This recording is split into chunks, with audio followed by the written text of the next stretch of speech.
아침 시간에도 우리가 말씀 본 것처럼 애국에서 이스라엘 백성들을 출애굽시키기 위해서 10가지 제안을 하지 않습니까? 근데 그 10가지 제안 중에 맨 마지막 제안이 하필이면은 그 장자를 죽이는 제안을 하나님께서 직접 실행하시고 9가지 제안은 공통점이 다 모세나 아론을 통해서 액션을 취하면서 이렇게 했는데 하나님이 이거는 내가 친히 하겠다. 요 마지막 한 가지 제안을 하고 난 이후에는 그들이 너희를 내보낼 것이다 하시면서 마지막 그 한 가지 제안이 뭔가 봤더니만 처음 태어난 모든 첫 태생의 장자들의 그 죽음을 주님께서 친히 하겠다. 왜 필요면 이걸 택했을까요? 혹시 그 생각해 보셨습니까? 왜 하나님이 여러 가지 재앙이 더 있을 수도 있는데, 그죠? 왜 마지막 재앙으로 이미 예견된 대로 이제 이 마지막만 하면 이들이 꼼짝없이 내보낼 것이다. 근데 그것도 사실은 주님이 그 바로의 마음을 내보내고 싶도록 하셔야만 된다, 그죠? 그러면 보세요. 맨 마지막에 그 재앙이 뭐길래 요거 이후에는 보내게 할 것이다 하고 결정하신 하나님의 메시지가 도대체 뭔가, 그쵸? 이 재앙을 내려서 바로가 보내주겠다 한 것보다 이 재앙이 뭐길래 하나님이 마지막 재앙으로 이것을 정하시고 그리고 나면 이들은 보내게 될 것이다 라고 하나님이 이때를 이렇게 정하셨는 거예요. 그게 왜 장자를 죽이는 재앙입니까? 왜 마지막에 그걸 선택했어요?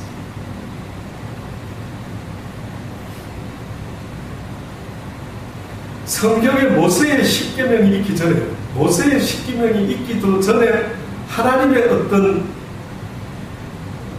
십계명에는 들어가 있지 않을는지 모르겠지만 그러나 이미 하나님께서 알게 모르게 이렇게 언급하는 것 중에 어떤 것이 하나 있는데 그게 어떻게 보면 처음 초태생 예, 항상 먼저 입은 거 우리 첫 월급 받으면 어떻게 합니까? 어떤 분은 보통 첫 월급 받으면 엄마 아빠 속옷을 사주고 하지 않습니까? 근데 그건 뭐 인간적으로 그렇게 하는지 모르겠는데 엄마 아빠의 그 은혜, 내가 이렇게 돈을 벌어서 이제 드디어 월급을 받아서 이 은혜가 참으로 크니다. 아빠, 엄마 따뜻한 삶을 사십시오. 내복 한번. 뭐 그럴 수 있죠. 근데 왜 하나님이 이 세상에서 처음 열매 맺는 모든 것들은 다 내 것이다. 심지어 너희들의 장남은 너희들의 것이 아니라 그는 내 것이다. 아, 이거 뭐죠 도대체? 어떤 사람이 쓴 제목의 책이 재미난 게 있더라고요. 여호와는 장남을 기피하신다. 혹시 그런 책 제목 들어보셨습니까? 여호와는 장남 기피증이 있다. 여호와. 근데 그분이 왜 여호와께서 장남을 기피한다고 말했지? 하고 그 이유를 성경에서 찾아갔다 언급해놨는데 보니까 어머, 기피증이 있는 것 같아요. 왜? 첫째, 아담과 하와의 첫 번째 아들은 누구였습니까? 가인이었죠. 두 번째 아들은 아벨이었죠. 누가 나쁜 짓을 했습니까? 가인이었죠. 누가 버림을 받습니까? 가인이 받죠. 그래가지고 우리가 잘 아는 또 다른 독자가 아닌 쌍둥이 형제가 태어나는데 누굽니까? 에서와 야곱. 그때 하나님이 에서보다 누구를 더 사랑하셨다고요? 야곱. 그러고 나서 요셉의 두 아들을 야곱 할아버지가 축복하는데 어떻게 했습니까?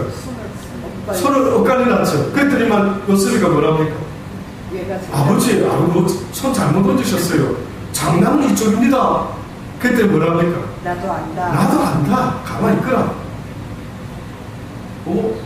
그러다가 이제 출애굽 하는데 보니까 완전 장남을 갖다가 다 절단을 했고, 여호와는 장남 기피증이 있으시다. 야, 가만히 생각해 보니까, 어머, 그런데 알고 보니까 진짜 이상하게도 하나님은 왜 장남을 안 쓰시고 장남을 갖다가 오히려 버릴 수밖에 없는, 이건 도대체 뭐냐?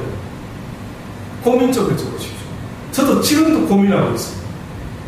여기 앉아있는 그 순간까지 고민했어요. 분명히 이 성경의 이 부분을 볼 때마다 내 마음에 계속 거슬리는 게 있는데, 왜 장자는 아버지 것이라 해놓고, 자, 그래서 이제 어떤 고민 중에 어떤 힌트 하나를 딱 발견하는 게 뭐냐면, 성경에 보면 이스라엘 백성 전체를 가리켜서 하나님이 뭐라고 하시는데, 뜻 보니까 뭐라고 했는지 아십니까? 이는 나의 장자라. 이스라엘 백성.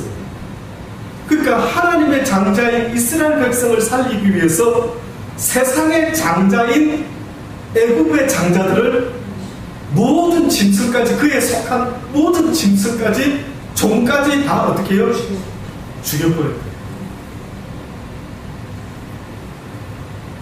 그러면서 나타난 또 다른 어떤 법칙 하나가 또 나옵니다. 이것은 행하라. 어떤 법을 또 하나 전하셨는데, 그게 뭔지 아시겠습니까? 이제는 내 백성과 내가 언약의 표징을 삼겠다. 언약의 표징. 그러면 너희 이스라엘 백성들아, 너와 나의 언약의 장다. 결국은요, 아브라함의 장남은 누굽니까? 이삭. 아브라함 입장에서 봤을 때 아브라함에게 있어서 가장 먼저 태어난 아들이 누굽니까? 이스마엘이죠. 엄마는 달라도 아브라함의 첫 아들은 이스마엘이죠. 이스마엘. 근데 지금 성경에서 잘 들어보세요. 장자 이야기를 하는데 우리는 육적인 세상의 장자 이야기를 하고 있는데, 지금 하나님은 언약의 장자 이야기를 하고 있습니다. 언약의 장자 이야기. 그러니까 육적으로는 찾아가 성경에 예수님이 여호와가 장자 기피증이 있으신가 했는데, 그 이유가 뭘까라고 고민해 보니까 뜻밖에도 그 이유는 하나님이 말하는 장자는 육적인 장자를 말하는 게 아니라 언약의 택한 장자를 말한다. 그래서 복중에서부터 에서를 미워하셨다고 누구를 사랑했다? 야곱을 사랑했다. 언약의 자식을 사랑했다.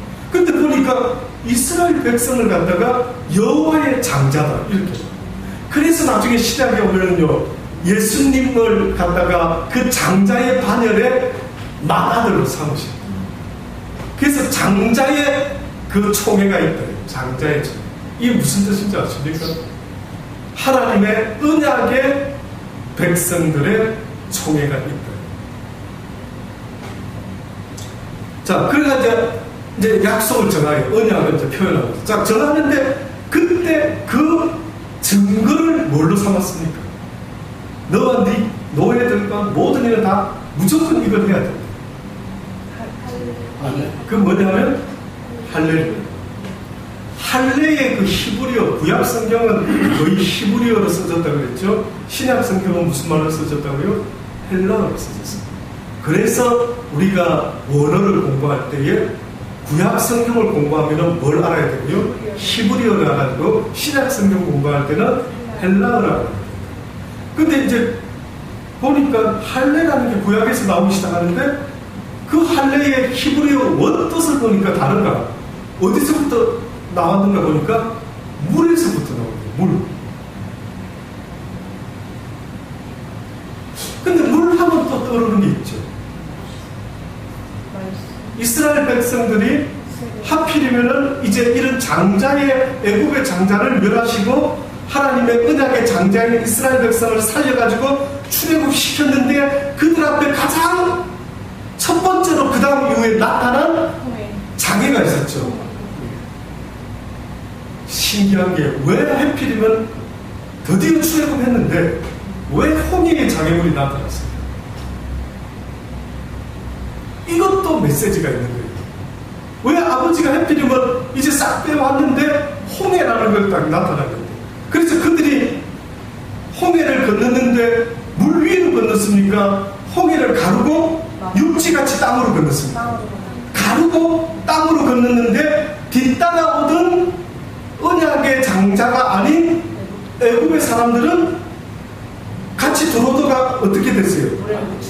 물을 가로지르 갔던 이스라엘 백성은 살아났는데 오히려 물을 가로지르 가려고 했다가 물이 덮어버려가 죽어버렸죠. 그래서 이스라엘 백성들은 물 가운데 살아난 민족이 되고 가는 겁니다. 근데 이 사건이 그냥 홍해의 기적 이 정도로만 알았는데 신약에 딱 넘어오니까 세례라는 것을 이야기할 때에 너희가 세례받은 것은 곧 홍해를 물 가운데 구원받은 것과 같은 의미를 이야기합니다. 그럼 결국은 세례를 받는다라는 것은 할례를 받는다라는 것은 뜻밖에도 원어가 똑같은데 물 가운데 구원받았다.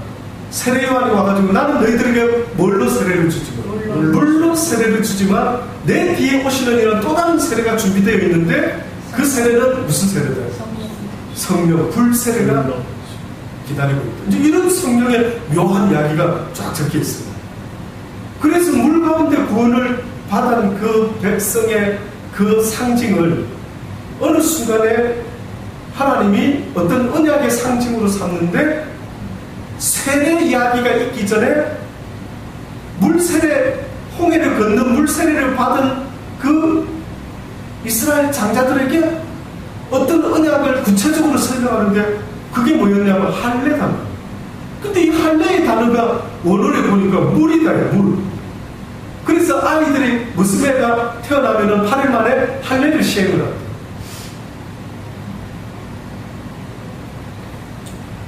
근데 아직도 저도 궁금한 것 중에 하나가 미스테리가 있습니다. 이제 모세에게 하나님이 이스라엘 백성을 출애굽시키라고 보내죠. 근데 보냈는데 갑자기 하나님이 모세를 길에서 잡아 죽이려고 합니다. 기억납니까? 기억나십니까? 그 사건이 일어나요. 그랬더니만 그 아내가 그 남편 모세를 살리려고 십보라가 무슨 짓을 합니까? 기억나십니까? 예, 어떻게 보세요? 날듯 말듯 하신 것 같은데. 예, 그렇죠. 피라미드 많이 나왔죠. 근데 어떻게 했습니까? 누굴 던졌습니까? 아주 거의 그 사람 최고 많이 알고 계시는 거였어요. 근데 사건 없이 기억나는 건 없습니까? 갑자기 모세를 가래에서 모세를 가는데 하나님의 사자가 막 모세를 잡아 죽이려는데 십보라고 간 것 같아요. 남편을 살리려고 애를 쓰는데 갑자기 무슨 짓을 하냐면 자기의 아들의 양피를 베어가지고 던지는 거예요. 그랬더니만 주의 사자가 모세를 죽이려다가 살려요. 그러면서 십보라가 신기한 이야기를 하는데 이는 내 피남편이다. 그러니까 쉽게 말하면 피값을 주고 어떤 희생을 주고 샀다. 그러면 이게 뭐지? 그럼 이게 성경에 보면 저는 이제까지 살아오면서 이 부분에 대해서 누가 나한테 가르쳐준 분이 죄송한데 아직까지도 한 번도 없었어요. 신학교에서도 배워본 적이 없고 전부 다 이거 잘 모르겠다 넘어갔거든. 왜 모세를 죽이려고? 근데 할례를 아들내미를 십보라가 딱 시키고 나니까 이걸 살려줬어요. 그러면서 하는 호칭이 피남편이다. 가만히 이제 성경의 지식을 총동원해가 하고 다시 거슬러 올라갑니다. 주님께서 태초에 선악과를 만드시고 범죄하지 말아라. 그러고 나셔서 만약에 너희가 이걸 범죄하게 되면 그 죄의 싹시 뭐가 된다고 약속했습니다. 죄라는 것을 지우려고 하면은 그는 어떤 희생이 치러져야 되죠? 피값을 흘려야 됩니다. 피가 죄를 사한다. 그럼 보세요. 결국은 어떤 상징적인 의미가 그 세례의 할례에 담겨 있는데 뜻밖에도 그 의미가 뭔가라고 봤더니만 결국은 이는 내 피 한 편이요 기도하고 외쳤던 것은 어떻게 보면 피를 주고 값을 주고 내가 내 남편이라고 하는 이 의미 속에는 언젠가 하나님의 독생자가 우리의 영혼을 살 때에 그의 피와 물을 온전히 다 흘려주시고 우리를 구원하실 거라는 언약의 상징이 있었던 거예요. 좀 어렵습니까? 아멘 되시거든요. 이해는 안 되지만 와닿기를 바랍니다. 때로는 이 말이 어떻게 보면 이거 더 충분한 언더스탠 할 수 있는 거가 더 많이 있어야 되는 거 아니야? 라고 싶은데 성경에 쓰여있지 않기 때문에 가진 것 가지고 우리가 이해를 해보려고 하지만 부족할 때 내 가슴 속에 와닿을 수 있는 믿어질 수 있는 은혜가 있게 됩니다. 그러니까 결국은요 이 언약의 장자들을 구원하시려고 어떤 명령을 하시는데 이 지금 마지막 재앙 때 온 애국은 통곡과 애국이 일어나서 애국 땅의 모든 처음 난 것과 곧 위에 앉은 바로의 장자로부터 옥에 갇힌 사람의 장자까지와 생축의 처음 난 것 다 치심에 그 밤에 바로와 모든 신하가 애국 사람이 일어나고 애국에 큰 호곡이 있었더라. 그런데 이스라엘 백성들은 그곳에 있었습니까? 없었습니까? 사는 것은 같이 살았죠. 그런데 왜 하필이면 이스라엘에서는 개도 짖지 않고 혀도 잠잠했대. 그러면 그들은 뭐 했습니까? 그 시간에 잠자고 있었습니까? 뭘 해라고 명령을 했어요. 문설주에 양의 피를 발려라. 예, 어린 양을 잡아가지고 그 피를 문설주 안방에다가 다 발라. 그러면 죽음의 사자가 여호와께서 친히 치러 내려오시는데 무엇을 그냥 지나가겠다? 피. 그러면 신약 성경에 넘어왔을 때 하나님이 성경이 세례 요한이 세상 죄를 지고 가는 뭐를 말했습니까? 어린 양을 말하라. 희한하게 어린 양의 피를 문지방에 그러면 죽음의 사자가 어떻게 한다고요? 넘어간다. 결국은 죄의 값을 애국의 장자들은 다 치렀는데 이스라엘 장자들은 어린 양의 피값으로 대속을 받았다 이거죠. 그러면 이거는 상징인데 결국은 우리의 영원한 대속물이 되어 이 땅에 와주신 분이 있었으니 그의 이름은 예수 그리스도. 이거 하나님이 정한 겁니다. 이거는 이용 목사가 정한 게 아니고 이것은 하나님이라는 전능자가 무슨 묘한 설정을 하셔가지고 그걸 딱 해놓으시면서 이제 결론이 뭡니까? 누구든지 이 사실을 믿기만 한다면은 죽음이 너희들을 지나간다. 그래서 예수님은 네가 나를 믿느냐? 그러면 죽어도 살겠고 살아서 나를 믿는 자는 영원히 죽지 아니하리라. 그래서 이 장자를 왜 죽이시나? 이상하다. 왜 장자를 애국의 장자를 다 그러니까 그 장자라는 의미 속에는 이것은 내 것이다라는 의미가 있습니다. 그래서 하나님을 모르는 그 장자를 쳤다라는 것은 쉽게 말하면 인간들이 내 것이라고 생각하는 그것을 하나님이 치셨다. 내 기업, 내 소유, 내 늙음하게 기업. 그래서 인간들은 장자를 기대를 많이 합니다. 왜? 늙어서 나를 잘 번양해줬으면. 이래서 장자에게 그런 기대가 대단하다. 근데 해필이면 하나님은 하나님을 알지 못하는 그들의 기업을 끊어버립니다. 의미심장하죠. 추석이라고 없는데 이건 무조건 그냥 제가 푸는 겁니다. 저도 추석하고 쓸까 하는 생각 듭니다. 그런데 하나님이 주는 저 마음에는 이상하게 여러 추석도 있을 수가 있겠는데 그게 와닿지가 않아요. 이게 아닌 것 같아요.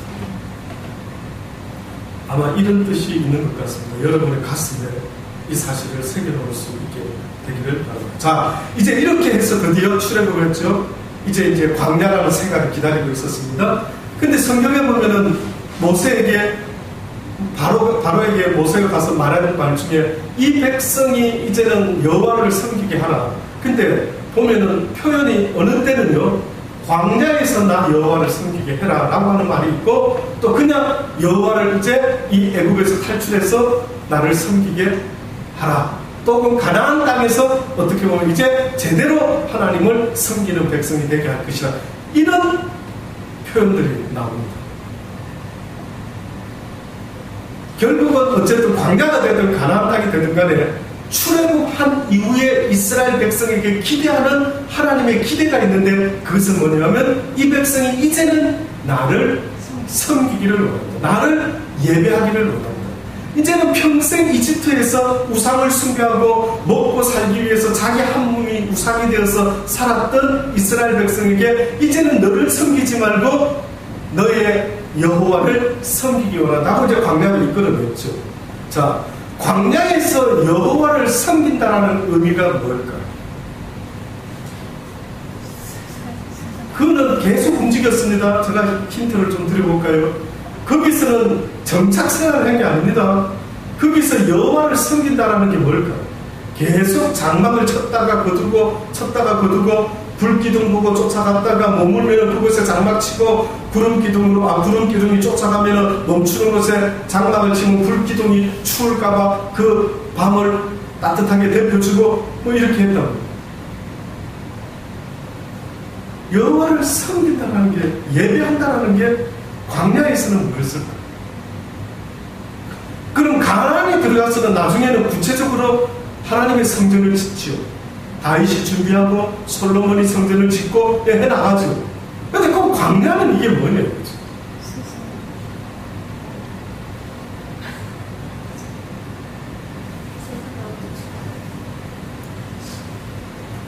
그러니까 광야교회다. 광야에서 예배드린다는 모습을 돌아보면 광야교회에서 우리 같은 건물이 있었을까요? 없을까요?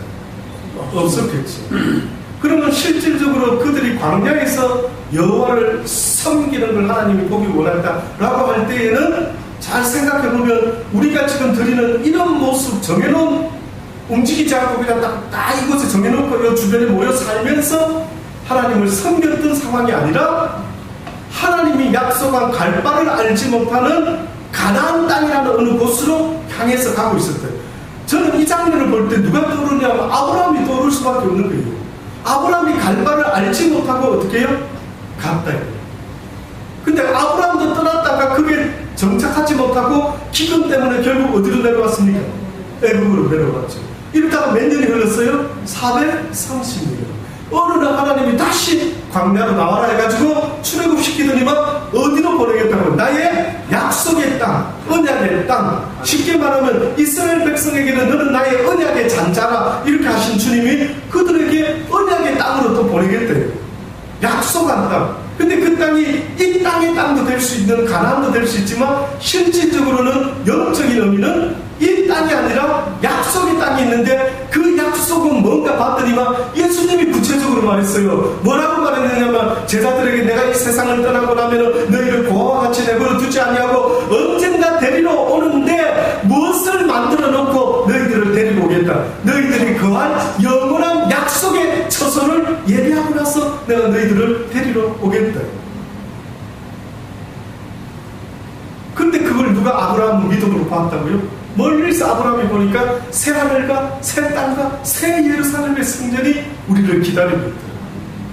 이 세상은 어떻게 보면 유한한 시간의 제약을 받는 세상을 만들었지만 이제 너희가 이 땅에서 영적인 믿음의 사람이 되어서 하나님을 너무 사랑하는 마음을 만들고 나면은 시간이 지나면은 썩어지는 이 세상이 아닌 네 영원히 살아갈 수 있는 새 하늘과 새 땅을 내가 계획하고 있다. 이게 어떻게 보면 약속의 땅이다.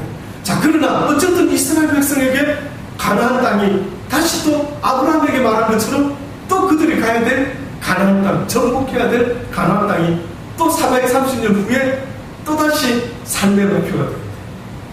자, 나왔죠? 근데 나와서 낮에는 구름 기둥을 보고 쫓아갔고 밤에는 불기둥을 보고 멈춰서서 또 지내고 또 구름기둥 사라지면 또 불기둥 사라지면 구름기둥 보고 또 진행을 하고. 자, 이렇게 살았는데 잠깐 생각해 보세요. 여기서 여호와를 섬긴다라고 하는 삶이, 또다시 말하면 섬긴다라는 것은 워십을 말하거든요. 하나님, 내가 누굴 섬긴다는 것은 누굴 예배한다라는 겁니다. 누굴 예배한다라는 그 말은 결국 그분의 말대로 복종하면서 순종하면서 살아가는 삶을 그분을 예배합니다. 저는 이렇게 말을 하는 겁니다. 자, 그렇게 살아가는데 그 광야 40여 동안 한 세대, 한 인간이 살다가 딱 끝나는 인생, 딱 한 인생이 영호가 너 인생 몇 년 살았어? 어렸을 때 잘 모를 때 빼고 나이 먹었을 때 빼고 한 40년 살았네. 그래서 우리가 40을 뭐라고 무슨 나이랍니까? 부록의 나이. 40쯤만 되면 뭐에서 책임을 지나? 자기 인생이 네 얼굴에 책임을 지나. 그 의미 심장하더라고요. 40년 동안 내가 어떻게 살았나를 알고 싶으면 거울을 쳐다보고 무엇을 쳐다봐요? 내 얼굴을. 40 넘었죠? 거울 보면 무슨 생각 드십니까? 잘 살았다. 솔직히 한번 보세요. 객관적으로 내 얼굴을 딱 쳐다보면서 가만히 있으니 걱정, 근심, 주름살이 막 잡혔네. 뭐 이렇게 느껴지시는지. 아니면 보세요. 여러분 모습을 거울에 딱 비춰봤을 때 어머나 얘 누구지? 왜 이렇게 평안해 보여? 왜 이렇게 걱정, 근심이 없어 보여? 아마 제 생각에는 하나님이 정말 인생 부록의 나이 40에 네 얼굴을 보라. 네 인생을 쳐다보라. 네 영혼을 좀 쳐다보라. 그래서 네 영혼이 걱정, 근심 없이 지금 지내고 있는지, 걱정, 근심 속에 살아가고 있는지, 그걸 쳐다보면 네가 지금 세상을 하나님을 믿고 살아온 증거가 있는 사람인지 없는 사람인지를 알 수 있다고 하지 않겠느냐. 자, 광야에서 40이라면 한 세대를 말하는데 내 인생 전체겠죠. 결국은 가나안은 이 땅이 아니라 아버지 나라에 이제 온전히 들어가서 예배드리는 날이 오겠죠. 이 백성을 바로야 내 나라, 이 백성이 나를 예배하게 하겠다. 그 말은 어떻게 보면 하늘나라에서는 영원토록 그를 즐거워하고 아버지를 찬양하고 워십하겠죠. 근데 이 땅의 광야 같은 인생에서 만약에 예배드리는 삶을 산다라고 할 때에 그 삶의 의미가 뭘까요? 정처 없이 계속 움직이죠. 여기가 내 집이라고 정해놓을 것이 없다. 자, 그들에게 있어서 예배의 삶이 뭐였을까? 그래서 성경에 딱 한 군데가 아니라 딱 한 가지 표현만 계속 쓰십니다. 그게 뭔지 아십니까? 내가 이들의 마음을 낮추고 지금부터 워십의 의미가 이런 것도 있었구나 하는 걸 알기를 바랍니다. 예배의 삶이라는 게 이런 의미가 있는 것이었구나. 내가 하나님께 예배하고 믿는 믿음의 삶을 산다고 할 때에 이런 의미도 있을 수 있겠구나.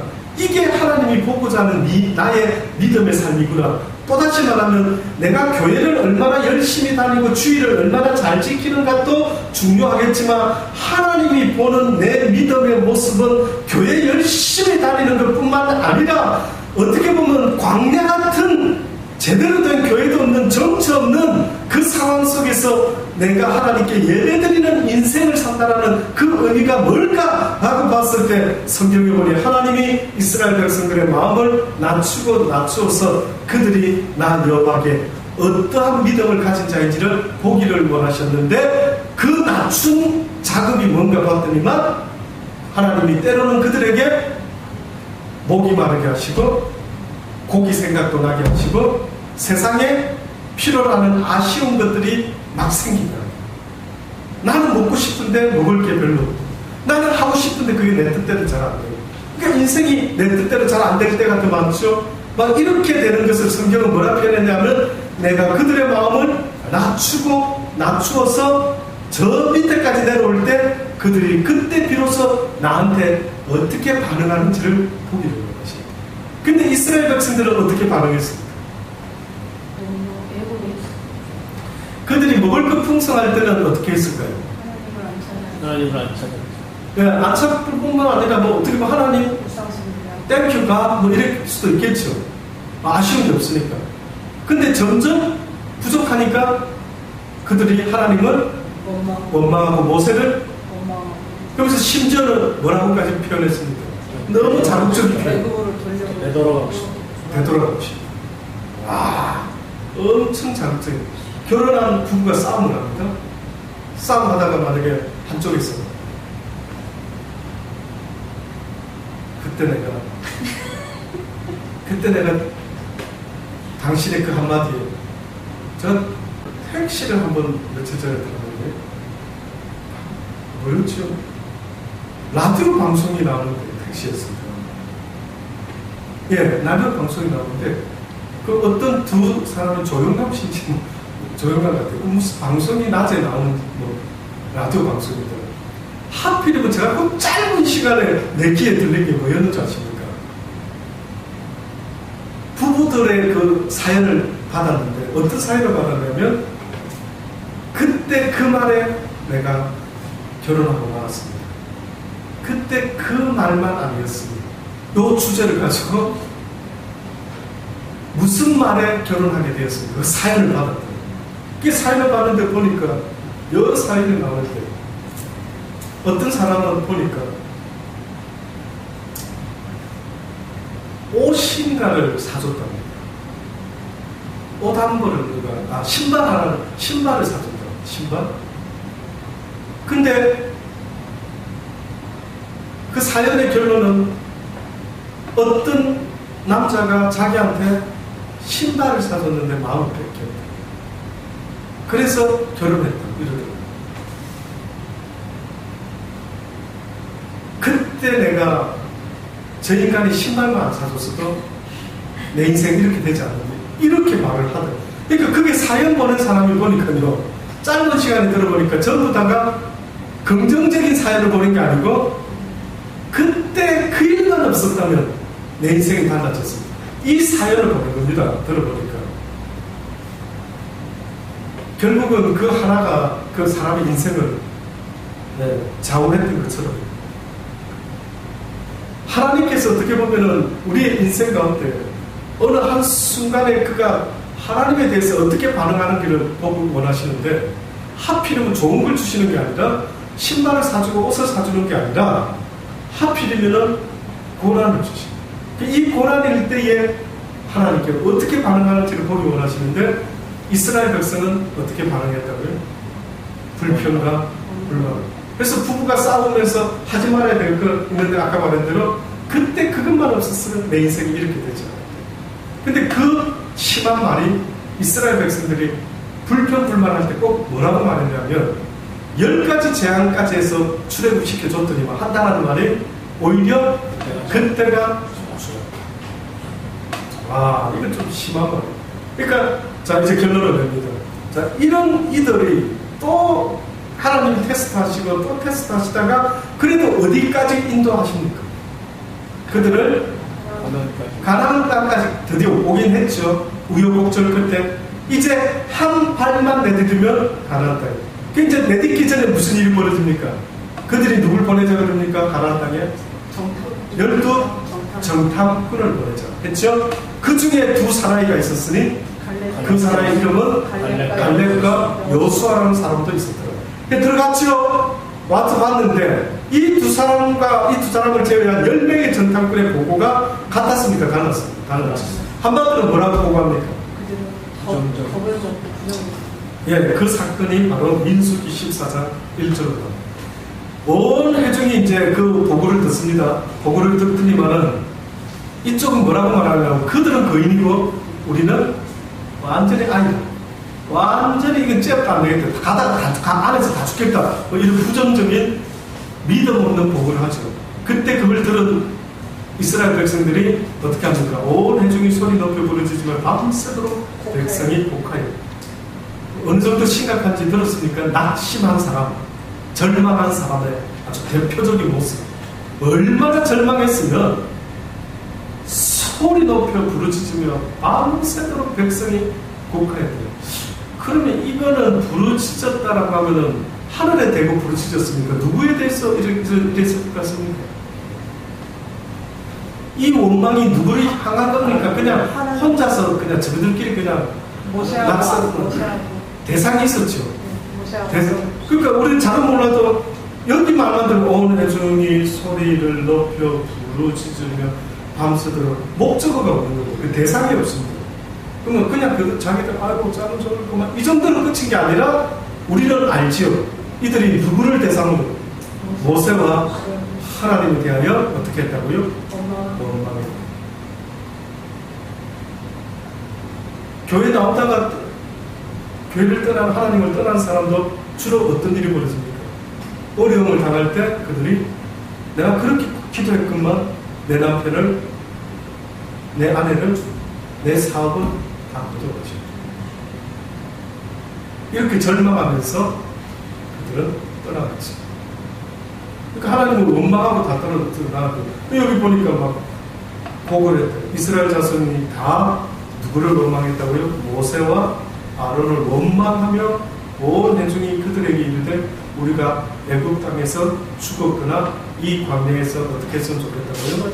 죽었더라면 좋았을 것을 어찌하여 여호와가, 어찌하여 너희들이 믿고, 그래서 우리가 너희들의 하나님을 믿고 따라왔던 우리가 바보지, 우리가 그런 하나님을 믿은 게 바보지, 이러면서 어찌하여 여호와가 우리를 그 땅으로 인도하여 칼에 나가게 하려. 그럼 이들은 지금 뭐를 어떻게 이해를 했습니까? 하나님이 가나안 땅에 들여다 주겠다 해서 신나게 생각하고 룰루를 하나 쫓아서 나름대로 부족했지만 와서 이제 들어가려고 딱 했더니만 무엇이 기다리고 있다고요? 칼날이 기다리고 있다. 그럼 무슨 말이에요? 우리를 여기서 죽이려는 것 같다. 한번 죽을 뻔했죠. 광야에서. 광야에서 죽을 뻔했는데 그때 누구의 중보로 살아납니까? 모세의 중보로 살아납니다. 모세가 뭐라고 중보합니까? 하도 원망하고 또 물이 없다고 뭔가 이러다가 하나님이 내가 저들을 완전히 질병을 보내서 전 땅을 내겠다 이렇게 딱 선포하죠. 그때 갑자기 모세가 그의 일생에 있어서 가장 멋진 기도를 합니다. 하나님. 생명책에서 자기들이 없어졌으라 백성을 구해달라. 그러면서 또 뭐라고 좀 더 보충했죠. 하나님이 자기 백성을 데려다가 광야에서 죽게. 그렇죠. 가장 하나님 마음을 어떻게 보면 움직였던 기도가 하나님이 출애굽까지는 소문이 다 났는데, 근데 가나안까지 들어간다고 이제 소문이 다 났는데, 이 갑자기 광야에서 죽어버리면 열방이 야 너희 신이 힘이 좀 딸린 모양이다. 광야에서 다 죽게 되는 모양이다. 이런 소리 들으면 이건 말이 안 되지 않습니까? 그러면서 모세가 아버지요, 내 이름을 당신의 생명책에서 제할지라도 하지 마소서. 그러면 이렇게 모세가 말을 했을 때 하나님의 속마음은 어떠셨습니까? 진짜입니까? 보셨습니까? 하나님께 여쭤봤습니까?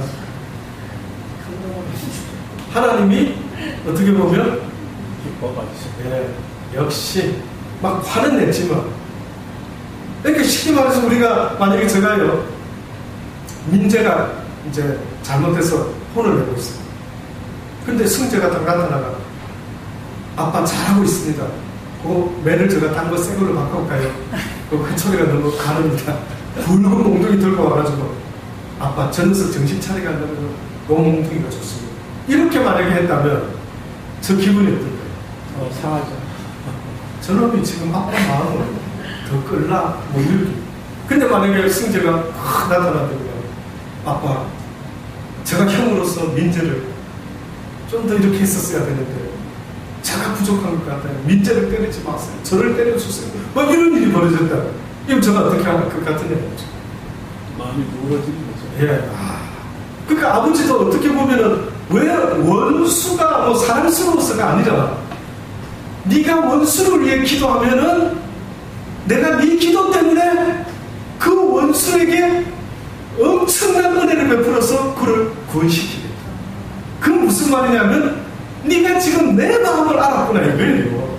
네가 원수까지도 위해서 기도했다는 건 네가 온전한 내 아들이 되기를 원한다. 이 말은 성경에서 네가 원수를 위해 기도하는 내가 온전한 것처럼 나도 너희가 온전하게 되기를 원한다. 그러니 너희들이 원수를 위하여 원수 갚아주소서 하지 말고 그 원수를 위하여 기도하라. 그리하면 너희가 하늘의 온전한 아버지의 아들이 될 것이다. 온전한 아들. 그럼 그 뜻은 뭐냐면 네가 이제는 아버지의 온전한 마음을 깨달은 자식이 돼요. 은사도 다 좋은데요. 은사도 다 좋은데 하나님이 지금도 우리한테 주고 싶은 것은 내 마음을 가진 자가 내 마음을 배운 자가 누구냐? 그래서 주님이 나는 온유하고 겸손하니 누구든지 내게 나와 내 마음을 배우라는 거죠. 내 온유함과 내 겸손함을 배우라는 거죠. 네가 내 마음을 가졌구나. 내 말이 네 안에 가고 네가 내 안에 간다. 이 말은 네가 내 마음과 네 마음이 하나가 되었구나. 왜 다윗을 기뻐했는데요? 다윗이 하나님의 마음에 합한 자였다라는 말이었습니다. 이걸 어째 더 설명합니까? 그래서 언젠가 어떤 사람들이요, 예언기도 딱 해서 기도해보면 내가 딱 알지. 사실은 그걸 아버지는 원하는 건 아닙니다. 네가 내 아버지의 마음을 갖고 자식을 쳐다보듯이, 그럼 부모가 자식을 볼 때 자식의 눈동자만 쳐다봐도, 우리 지국의 어떤 한마디 말만 딱 들어봐도 엄마된 우리 권사님은 얘가 지금 힘든 일이 있는지 없는지 무슨 기도해봐야 합니까? 권사님은 무슨 기도해봐. 아버지 우리 주님과 오시는 공간이 있습니까? 아니 죄송한데 암만 의사가 있어도 자식을 대할 때 가만히 있어. 잠깐 기도 좀 해보자. 네 문제를 나 잘 모르겠다. 하나님께 한번 물어봐요. 물론 그럴 수도 있겠지만 그렇게 필요한 그게 아니라 딱 보면 어때요? 내 자식이기 때문에 느낀다. 내 자식이니까. 그러면 주의 마음을 가지고 내 양을 먹이라. 베드로야, 네가 나를 사랑하느냐? 네가 나를 사랑하느냐? 그 마음은 그 말은 뭡니까? 네가 내 마음을 가졌느냐? 내가 나한테 가르쳐 주려고 하는 그 사랑의 마음을 배웠느냐? 이제 네가 나를 사랑하게 되느냐? 내가 널 사랑했던 것처럼 네가 이제 나를 사랑하는 걸 알게 되었느냐? 그 마음으로 사람을 쳐다봐라는 거예요. 그 마음으로 양들을 쳐다봐라는 겁니다. 그러면 그 양들의 마음이 네 눈에 다 보인다. 어느 날 나의 전능자께서 그걸 깨우쳐 주시더라고요. 네가 내 마음을 가지고 성도를 대하지 않고 단에서가 설교할 때 친한 설교하고 앉아있으면 네가 내 양들을 다 죽인다. 네 마음에 사랑의 마음이 없이 기도하는 거, 네 마음에 내 사랑을 배우지 못하고 설교하는 거, 네 마음에 사랑 없이 돈 버는 거, 이거 모두 다 저주다. 모두 다 너에게 저주다. 그 사랑 없이 설교하지 말았다. 네가 한 영혼을 설교할 때에 자, 내가 설교할 테니 잘 들어보시오. 이러고 설교해야 되는 게 아니고 내 아들 성재한테, 내 아들 민재한테 제발 아빠 말 좀 들어봐 이놈아. 제발 좀 들어봐 아들아. 네가 이 아빠는 하는 말은 좀 기다만 들어. 다 너를 위해서야. 이러는 마음으로 네가 성도들을 대하지 못하면 너는 아무도 변화시키는 일에 쓰임받지 못한다. 이게 이렇게 중요해요. 어쨌든 결국 이스라엘 백성들이 그 이제 한 발만 디디면 가나안 땅인데 원망 불평을 하는 것이 우리를 여기서 죽이려고 작정했냐고 딱 이 말을 할 때 듣는 하나님 기분이 어땠을까요? 기분 상하겠죠. 아니 재현이가 아빠 뭐 이런 데다가 날 취직시켜줘가지고 저를 아예 막 삶을 막 그냥 진짜 쓰러지게 만들 겁니까? 딱 이 말하면 기분 듣는 아빠 기분 어땠어요? 이놈이야 되게 차이나요. 일거리 없어서 놀까봐 이 아빠가 이렇게 신경 엄청 쓰고 막 땡깡 나가 기도해가지고 여기다 취직해서 넣어줬더니만 이놈이 한다라는 말이 해피름은 그거 뭐 이런 데다 넣어줘가지고 나를 갖다가 막 쉬지도 못하고 막 힘들어 죽겠습니다. 코피 터지고 막 살이 쩍쩍 빠지고 이렇게 말하면 이 이스라엘 백성이 하나님 마음을 얼마나 아프게 하는지도 모르고 여기서 우리 죽이려고 매장지가 없어가 여기까지 끌고 와가지고 장사 치려고 합니까? 이런 독설을 이런 못된 말을 막 퍼붓습니다. 그러면서 한다는 말이 보세요. 우리 처자가 사로잡히고 애국으로 돌아가는 것이 낫지 않습니다. 이에 서로 말하되 우리가 모세 말고 다른 한 장관을 세우고 어디로 돌아가자? 애국으로 돌아가자. 모세와 아론 이스라엘 자손은 온 회중 앞에서 엎드리지라.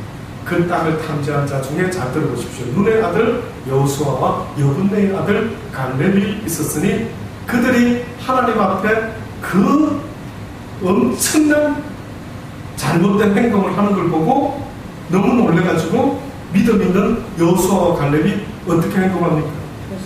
죽어가 그래 한 것도 아닌데 선무지한 백성들이 경험을 해놓고도 하나님께 대드니까 그 듣는 순간 내가 뭐 하고 있는 겁니까 지금? 내가 회개를 대신하고 있어요. 와, 이 여호수아 좀 보세요. 옷을 찢었다라는 것은 주여 용서해 주소서 저들이 알지 못하고 하는 것입니다. 이것이 스데반 집사만 한 게 아니라 와, 구약에 보니까 여호수아와 갈렙이라는 이 사람이 이 장면 좀 보세요. 여호수아와 여론의 아들 갈렙이 그 옷을 찢고 이스라엘 자손의 온 회중에게 일러 가로되 우리가 두루 다니며 탐지한 땅은 심히 아름다운 땅인데 여호와께서 우리를 기뻐하시면 우리를 그 땅으로 인도하여 들으시고 잘 들으 지금 제가 기뻐하시면 액센트를 줬습니다. 기뻐하시면 우리를 그 땅으로 인도하여 들으시고 그 땅을 우리에게 주시리라. 이는 과연 적과 꿀이 흐르는 땅이라. 오직 여호와를 거역하지 말라. 또 그 땅 백성을 두려워하지 말라. 그들은 우리의 밥이라. 그들의 보호자는 그들에게서 떠났고 여호와는 우리와 함께 하시느니라. 그들을 두려워 말라. 온 회중이 그 말 듣고 어떻게 반응합니까? 깨달았습니까? 회개했습니까? 돌로 그 말하는 어떻게 보면 여호수아와 갈렙을 돌려 싫어하는 동시에 여호와의 영광이 희락해서 이스라엘 모든 자손에게 나타나 여호와께서 모세에게 이르되 이 백성이 어느 때까지 나를 멸시하겠느냐. 내가 그들 중에 모든 이적을 행한 것도 생각치 아니하고 이제 어느 때까지 나를 멸시하겠느냐. 그러면서 이제 이 백성을 바로 여기서 죽이려고 했던 겁니다. 그래서 아까 말했죠. 이때 모세에 뭐가 나타난다고요? 중보가 나타납니다. 요 사건 뒤에 나타납니다. 그때 이제 주님이 어떻게 죽이려고 작정하냐면 내가 전염병으로 그들을 쳐서 멸하고 너로 그들보다 크고 강한 나라를 이루게 하리라. 이게 지금 가나안을 눈앞에 두고 못 들어갈 수밖에 없었던 그들의 비극을 성경이 이렇게 적고 있습니다. 아무쪼록 사랑하는 여러분, 결국 가나안 땅에 들어간 여호수아와 갈렙은 무엇이 그들을 구원시켰습니까? 하나님에 대한 믿음입니다. 하나님에 대한 믿음은 죽는 순간까지 배신하지 않는 겁니다. 한 번 믿으면 영원히 가야 됩니다. 끝까지 가야 됩니다. 깡패들도 한 번 보스를 섬기면 목숨 걸고 배반하지 않는 것처럼 성경이 요구하는 그 믿음의 단어는 신뢰, 신임 이런 뜻이 있어요. 그러니까 끝까지 신뢰하고 죽어도 신뢰하고 뭐 어찌 될지 몰라도 신뢰하고 이 믿음이 있는 자는 하나님의 영광을 보는 것입니다. 아멘. 기도하시겠습니다. 아버지 그렇습니다. 그렇습니다. 오늘 이 시간에도 비록 육신은 피곤하고 내근한 시간이지만 아버지의 몸부림을 칩니다. 내 영혼이 기억하게 하시고 이제 어떤 일이 있을 때마다 들었던 주의 말씀을 아버지여 기억날 수 있는 은혜를 더하여 주옵소서. 그래야 우리가 늘 말씀을 묵상하며 그 말씀을 떠나지 않고 버리지 않고 잊어먹지 않는 우리의 인생이 되게 하여 주옵소서. 그 말씀으로 인한 그 믿음이 장성한 분량을 이룰 수 있도록 도와주옵소서. 그래서 배신하지 않도록 배반하지 않도록 이스라엘의 실수가 우리에게 또 되풀이되지 않도록 아버지 각별히 주의할 수 있도록 경성할 수 있도록 하나님께서 날마다 깨우쳐 주옵소서. 예수님의 이름으로 감사하며 기도드리고 아멘. 주신 말씀